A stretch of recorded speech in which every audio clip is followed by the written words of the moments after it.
అలాగే నమస్కారం. బంగారం, వెండి ఎందుకో కానీ గత కొద్ది రోజులుగా ఎప్పుడు లేనంతగా కన్ఫ్యూజన్లో ఉన్నాయి, ఊగిసలాడుతున్నాయి, పడుతున్నాయి, వెళ్ళేస్తున్నాయి, పడుతున్నాయి, అక్కడక్కడ అనమాట.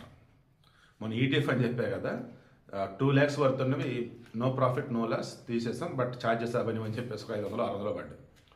ఎందుకో ఈ మాట చెప్తున్నానంటే, వెండికి సంబంధించి చైనా మార్కెట్లో ఏదో తేడా జరగబోతుంది, మరలా రేట్లు పడుతుంది అంటున్నారు.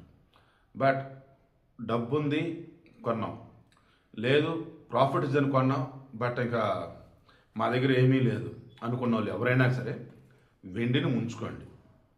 నెల కాకపోతే 2 నెలలు, 2 నెలలు కదా 3 నెలలు, 3 నెలలు అయితే 6 నెలలు ఖచ్చితంగా పెరిగిద్ది. పెరిగినప్పుడు మీరు అనుకున్న రేటు వస్తే టక్కన అమ్మేసేసండి, మరలా పడవచ్చు. మీరు అనుకున్న రేటుకి వస్తే అమ్మేసుకోండి, బెస్ట్ ఆప్షన్. ఓకేనా? ప్రజెంట్ వెండి వచ్చేసి మార్కెట్లో అలాగే ఉంది. నేను ఎంత ఉంది ఈరోజు అలాగే. కేజీ వెండి 2,70,000. నెక్స్ట్ ప్లాటినం 750 రూపాయలు పడిపోయింది. 60,160 రూపాయలు 10 గ్రాములు ప్లాటినం. నెక్స్ట్ బంగారం 24 క్యారెట్ గోల్డ్ 10 గ్రాములకి 320 రూపాయలు పడింది.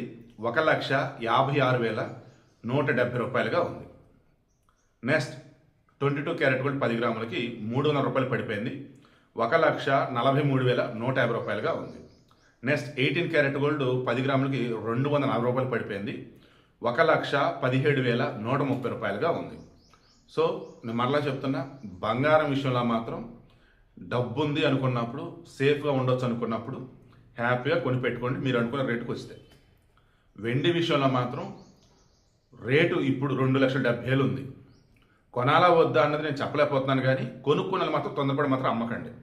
ఎందుకంటే ఆల్మోస్ట్ అంతా 3 లక్షల పైన కొన్నారు కేజీ వెండి. ఇప్పుడు వచ్చేసి పడి ఉంది, పెరిగిద్ది, వెయిట్ చేయండి.